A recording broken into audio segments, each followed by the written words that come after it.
Gabisa in New York. He is the former president of the Oromo Studies Association.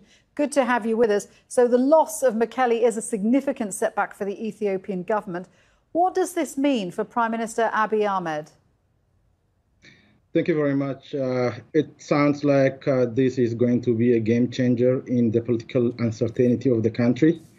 The way the ceasefire was declared was obviously unilateral declaration, and it's unconditional declaration by a prime minister who said a few days ago that he had already secured control and victory in Tigray, and this is obviously an embarrassing moment for the leadership based in Addis.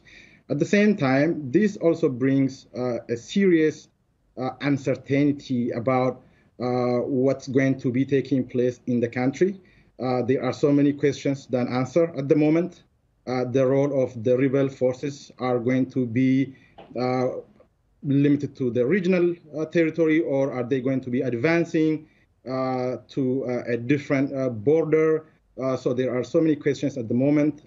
The fear is that what would average Joe thinks at the moment in Ethiopia, the basic peace and security in Tigray and outside of Tigray, particularly also in Oromia and Addis Ababa area, is going to be a serious concern. But all in all, we can say that the ceasefire can also open up a significant amount of opportunity in terms of expanding humanitarian corridors. We all know that over 5.2 million Tigray population is at the risk of a man-made famine. At the same time, the news that are coming out of Addis Ababa, especially in a maximum security prison of Kaliti, where prominent Oromo political leaders are being detained, is not rosy news. So all of these things added up together. Can I ask that the Ethiopian government had previously rejected having any talks with the TPLF. There is now a lot of international pressure, not least from the United Nations, to try and build on this unilateral ceasefire. Do you think there is now more willingness from Addis Ababa to engage in dialogue with the TPLF?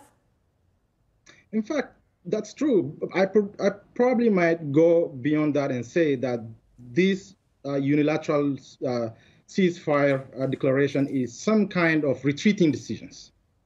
If you see the psychological change of the prime minister from a few days ago to today's declaration shows that it's more like a retreating decision, which shows that the regional rebel group had taken control. Probably they had rebuilt themselves.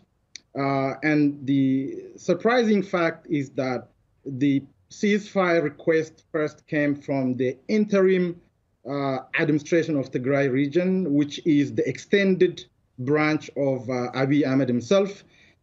In the report, we understood that Abiy was trying to distance himself from the request, but while the reality is that the request was actually made by Addis-based leadership.